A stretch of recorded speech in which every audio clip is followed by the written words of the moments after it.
ఇదిగోండి మనము చిన్న చిన్న కొమ్మలు తీసేసి పెట్టేసుకున్నాం అనుకోండి, దొండ చెట్టు ఇదిగోండి ఇలా గడ్డల్లాగా మంచిగా వస్తాయి. వాటిని మనము ఆల్రెడీ దొండ మొక్క ఉన్నటువంటి కంటైనరే ఇలా కొంచెం లోపల వరకు మట్టిని ఇలా లూజ్ చేసేసి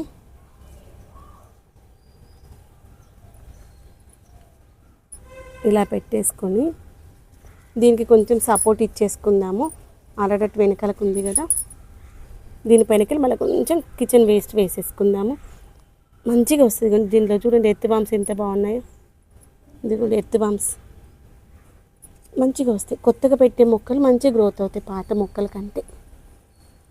ఒకసారి చేతి వాష్ చేసుకొని తోటకూర ఉంది అక్కడక్కడ, తోటకూర కూడా హార్వెస్ట్ చేసేసుకుందాము.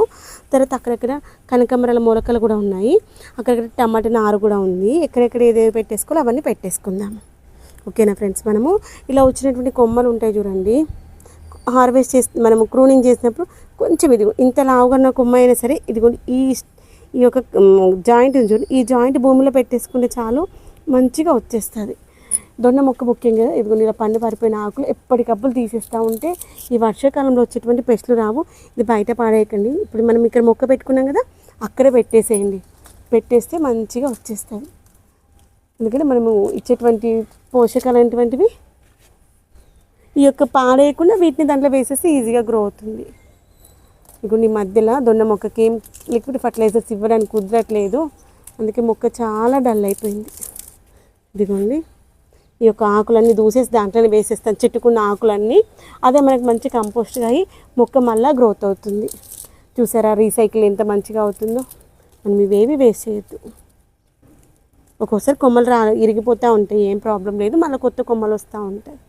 ఇంకొని ఇప్పుడు 2-3 వర్షాలు పడితే ఈ వీటిలో పెట్టినటువంటి మొక్కలు ఎంత మంచిగా అయితే చూపిస్తాను. వీటికున్నంత ఆకంతా కట్ చేసుకుందాం. ఇంకా చాలా ఉన్నాయి, మన దగ్గర 3 మొక్కలు ఉన్నాయి. అదేవిధంగా అంతా చేసేసుకుని తోటకూర హార్వెస్ట్ చేసుకుందాం. అక్కడ కొన్ని పాలకూర హార్వెస్ట్ చేసుకుంటున్నాను, ఉల్లిపొరక కూడా హార్వెస్ట్ చేసుకుంటున్నాను. ఇలా మన తోటలో వచ్చిన మనం హార్వెస్ట్ చేసుకుంటే ఆ యొక్క తృప్తి వేరుగా ఉంటుంది. ఇంకా కొంచెం వర్క్ ఉంది. ఇదిగోని ఇక్కడైతే ఆల్మోస్ట్ అంతా క్లీనింగ్ అయిపోయింది. ఈ బాటిల్స్ ఒకటి ఇక్కడ అరేంజ్ చేసుకోవాలి. ఇదిగోని మన వెంకన్న స్వామిని కూడా మనం మిద్దె తోటలోకి తీసుకొచ్చాను. ఇలా అన్ని బాటిల్స్కి హ్యాంగ్ చేసి దాంట్లో కూడా కొన్ని రెయిన్ లిల్లీస్ కానీ టేబుల్ రోజెస్ కానీ అలా పెడదాం అనుకుంటున్నాను. మిద్దె తోట ఇంకా మంచిగా కనిపిస్తుంది అని చూద్దాము.